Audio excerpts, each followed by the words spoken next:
welcome back to youtube.com/Wi-Fi sheep with me, Tom. Now, don't want to panic anybody, but at time recording, and if you're watching this, we have less than a week until this year's Cambridge Retro Computer Festival 2025 Gaming Edition.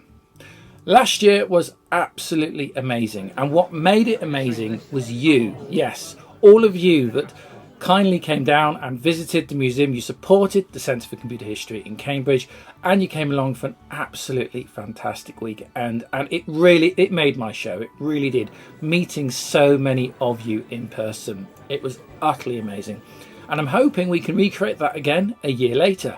That's Saturday the 15th, Sunday the 16th of November 2025, Centre for Computer History in Cambridge. Details, including links to the tickets, are in the description to this video. At time of recording, there is capacity for both days still, but you know what? Now I've said that, I'm just going to check. Okay, so I'm on the website now. This is computinghistory.org.uk, and let's have a look here on Saturday. First of all, the website, yes, there is capacity still available. And check out all the other colleagues, friends and other exhibitors that are going to be there. Huge selection of people this year, and some of them it's new times. You've got game collectors. I think I'm under game collectors.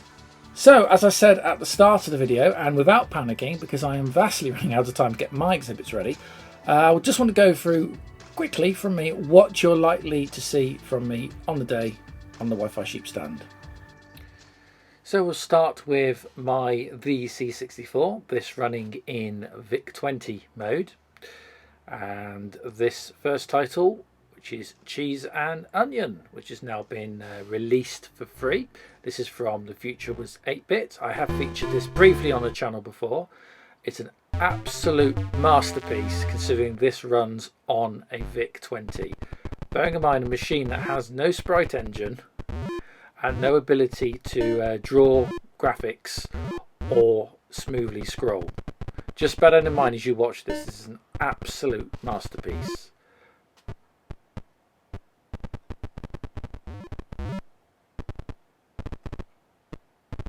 It's also very impressive what's achievable with such a reduced colour palette of just 4 colours. Moving on, and David Murray, aka the 8-Bit Guy, released a shareware free version of Petsky Robots.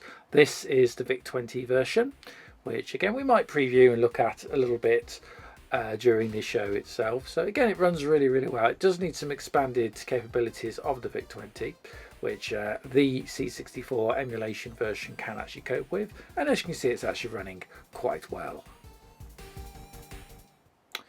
Okay, staying with the C64 in C64 mode, one of my favourite is the port of the 8-bit master version of Sonic the Hedgehog, which again runs very well. I have shown this on the channel before, and it's actually really enjoyable, even if I don't exactly know how to play it properly or play it very well.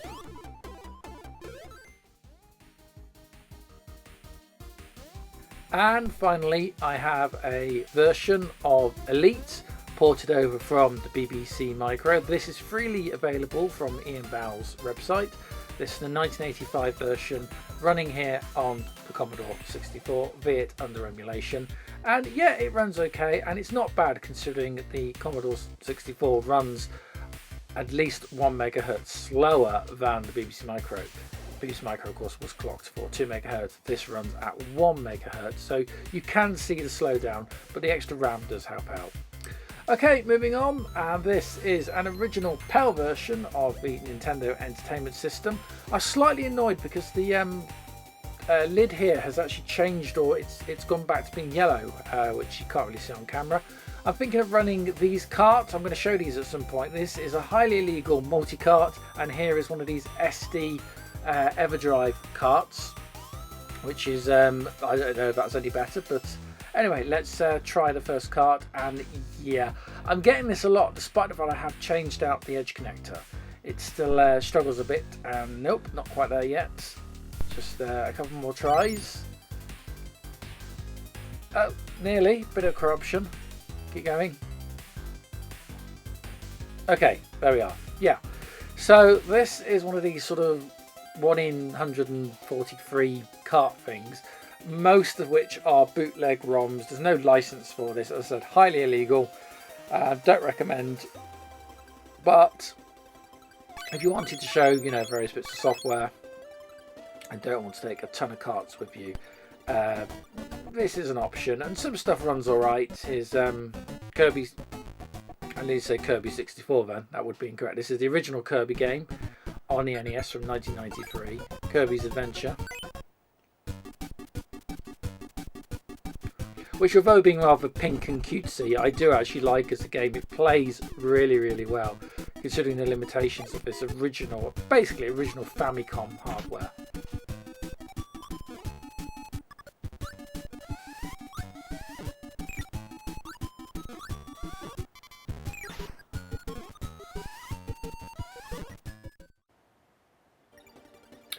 Okay, so let's switch out and try the EverDrive cartridge. Now this is the one that loads from micro SD card, allowing you to add your own ROMs onto the system. The interface not as nice on this, but never mind. And I have here, this is the NTSC NES port of Elite, which I quite like. Again, considering the slow speed of the 8-bit nature of the NES console, and also the fact is that although it has a sprite system, it's not capable of drawing graphics in a traditional sense. Everything you're seeing has to be tiled, changeable sprites on a fixed grid, which makes this version extremely impressive. I also like the opening for this. It's a little bit different. You go straight into a kind of combat mode, where you have to attack and destroy 3 alternative craft straight off the bat. Then they're going to try and attack you. So it's kind of right in there with an action which is different to the other kind of desktop and PC versions of Elite. Right, moving on, and this is the Acorn RISC PC rebuild. This is the one with the Raspberry Pi compute module inside. And here is a couple of games. So this is Starfighter 3000. You might notice there's no actual sound from the games itself at the moment, as you can tell here with Doom. This port of Doom runs really, really well. I have actually now fixed the sound issue, so rest assured that when it goes on their show, sound will be working. Here's Scum VM. This is a RISC OS port of Scum VM, and we can run the Windows version of Myst, the classic click and point type adventure game, which is a different pace to most of the other sort of arcade style games that we've been running here on the system. I'm pleased to say this runs with full video and sound support. We have an emulator available, allowing us to run the Archimedes version of RISC OS 3.1. Plenty of older Archimedes style titles, what are known as 26-bit games, including the Archimedes version of Elite, of course, which is defined as one of the best of the original releases that were released, and is a definite build on the pioneering BBC Micro version from a decade earlier.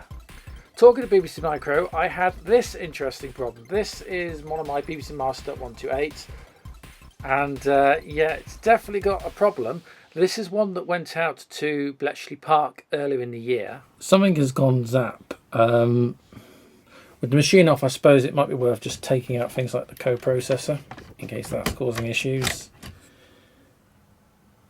And take out the Ethernet card, in case that's bad.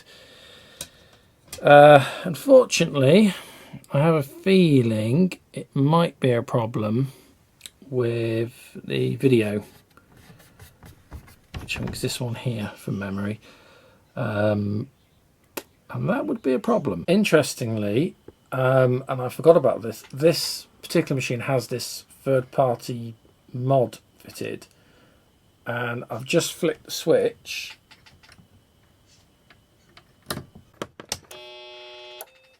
and that does appear to have fixed it for now. That's looking all right.